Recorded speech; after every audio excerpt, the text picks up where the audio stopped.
So hi guys, let's start with today's video. Today we are gonna talk about one of the housing finance company which is kind of high growth in housing finance. So let's see how this company is performing, and I like this company because every other company is not able to do that stuff in the current scenario.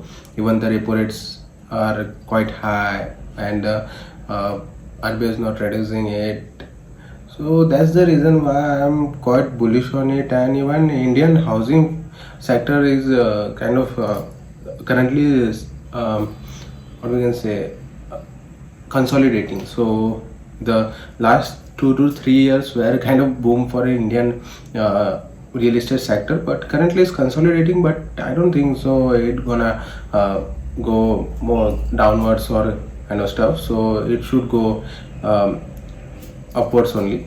So let's see in today's housing finance company how it's doing. So if you only track a flashy fintech or a digital lender or big NBFC, you will miss one of the India's quietest and the strongest compounding stories. So a housing finance company that doesn't operate in Mumbai or in a Bangalore, but in Chittorgarh, Betul, Sikar, Jalgaon, Katni, even Rewa and Bhiwani, and etc. A company is lending to a sweet shop owner or a tailor or a kirana store, mechanics and a micro entrepreneurs. A company growing faster than the industry with AUM CAGR of kind of 30 to 35%, ROA of nearly 6%, and NPS far below the peers. This is the India Shelter Finance Corporation, and the Q2 of FY26 Concall revealed in this video, so which is bigger than the number on this screen.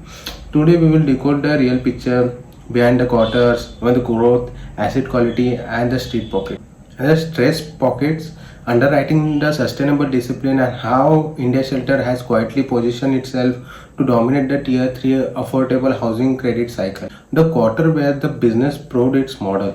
Most NBFC came into Q2 FY26 with pressure, monsoon, cash flow disruption, GST 2.0 transaction, and stress in the 5 to 10 lakh ticket segments. And but the India Shelter AUM by 31% YY growth, disbursement heavy and healthy, ROA at 5.8%, and PAT up by 35%. That's a crazy stuff. Even though the disbursement growth slipped to 12% versus 25 to 30% historically, management stance was clear that a month here and there won't impact the long-term momentum.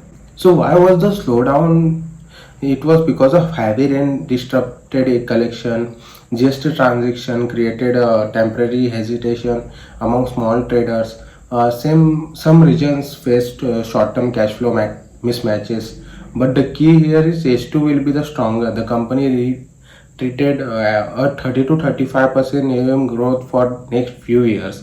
That's a crazy, because if you look towards even the next year, it's kind of difficult to predict that you will do a growth or not. So they are going for next few years, yeah, they are talking about, and that's also 30 to 35% growth, not a kind of 20, 25 or mid-teens or a lower mid-teen. That specifically in Concall I listen the terms that we are growing at mid-teens, we are going at lower mid-teens, but no one tells that we can grow at 30 to 35% AUM for a few years. Even that's the crazy stuff. Even the sector where no one is growing at that level, and even the sector is not kind of what you can say in long-term run currently. Okay, it's in a momentum, but not currently. And in this scenario also, if they are talking about that, then you can assume that if the if one spike comes in that sector, and it will be a crazy story here. So if you look toward their margin spread and fundings, why the industry reports are so bullish? Let's see that. The industry-wide NHB report shows that demand of affordable housing in 10 to 12 lakh segment remains structurally strong. Tier 3 and 4 towns seeing 15 to 18% annual property price appreciation in pockets. Informal income borrowers remains unreserved by banks. Indian Shelter fit exactly into this opportunity. Stable yield, falling cost of the fund, portfolio yield steady at 14.9%, buckets cost for fund down to 8.5%, guided it can go around 8.3% more to 0.2% down, and by the year this end of year diversified borrowing across 30 plus lenders. They are even secured because 550 crores from NHP and 500 crores from CDP. Okay, so first time ever showing rising institutional confidence. And if you look toward margin, the consistently above 6%, confirming the structural profit. NII grew net interest, so grew by 33% YOY, showing the power of compounding when yield hold and borrowing cost declines. If we look toward their operating leverage, the silent moat, while the banks struggle to keep cost ratio controlled, India Center is doing the opposite of it. So OPEX and AUM is down to 4.1%, cost to income down to 35%, 170 bps improvement is there. This is exactly what industry analysis Sikar and Crisil expected. The scaling beyond they are scaling beyond 280 to 300 branches, dramatically improves operating leverage. H1 branches addition was 33. Full year plan is to open 40 to 45 branches. So they have done it almost 70 to 75%, which 33 they have already opened. So remaining they will open in next H2. So this expansion will feed 30 to 35% growth engine over FY26 to 29. The company even rolled out that 13 lakh ESOPs to retain the 500 plus frontline branches and collection managers, critical in a branch lead HFC. The asset quality, the most important story of Q2. This quarter, the conversation in the industry has shifted. This is there shifted that there are rising stress in the 5 lakh to 10 lakh ticket size. Banks and some of the non-HFCs reported spike, but the India Shelter gross stage 3 was around 1.2%, which was flat. Net stage 3 was 0.9%, which is also flat. Credit cost was around 0.5% within the guidance, and there was one point of concern, which was 30 DPD buckets rose to 4.7 and 20% jump QOQ basis, which was kind of concern. But management decoded it sharply that customers missing 1 to 2 EMIs pays 2 months together. They stay in stage 2 but do not move to stage 3 kind of stuff. So and this powerful and came that surface keep customers from slipping into NPS. In fact, more than 85% of NPS get resolved because customer proactive settles when surface is invoked. So logs given default LGD 9 to 10% for settlement, 20 to 25% for auction.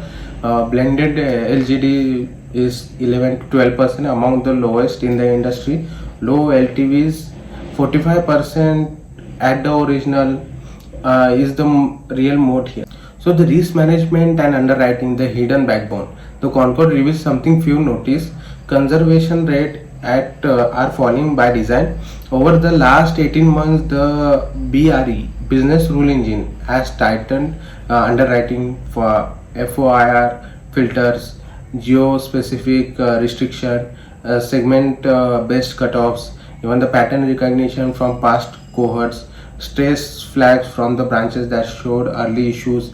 Industry shift is CRIF and TransUnion report shows that picking up from small ticket lab. India Shelter response is exactly what high quality lenders should do.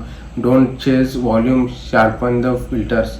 And they have also not diluted the housing lab mix and maintain near around 60 to 40 ratio. If you look toward the balance sheet strategy, a quite profit center, their DA and co-lending strategy is extremely strategic, done only on LAP with yield of 15.5% and margin pockets of 7% rented even in off book loans.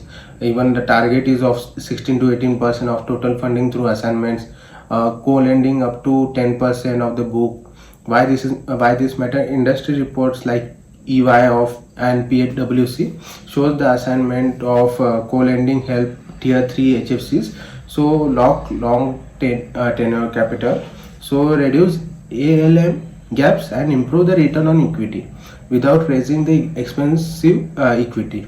So India Shelter liquidity is 580 crores in cash, 1,500 crores undrawn section.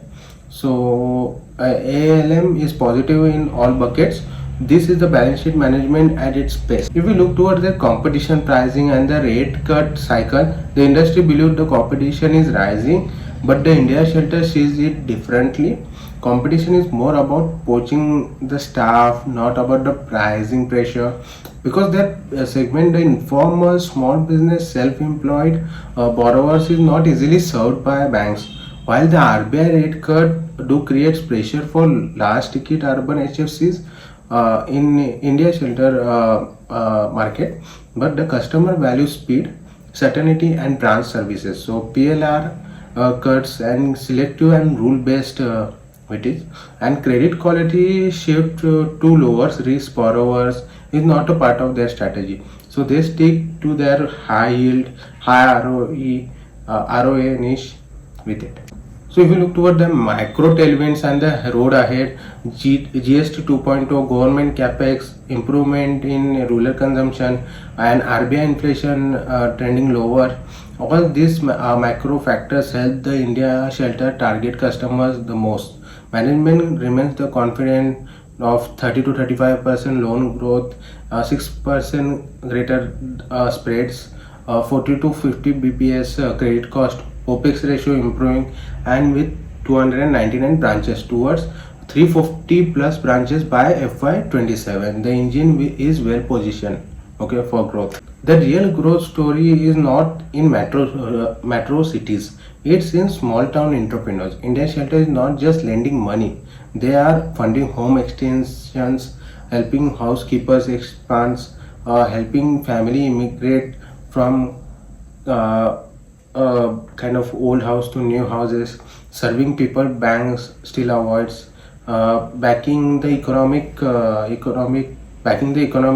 heartbeat of tier 2 to tier 3 India with industry tailwind, disciplined underwriting and tight asset quality, and 30 to 35% compounding visibility. India Shelter Finance stands out as one of the most consistent, durable and high ROA lender in this country. This was just a quarter update. This was a confirmation, a long-term structure growth story.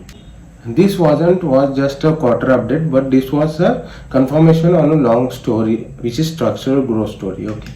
So if you like this video, please like, share and subscribe this channel, and please tell me in the comment box which company you need next to decode me, and make the YouTube brother happy by clicking like, share and subscribe button. Bye bye guys.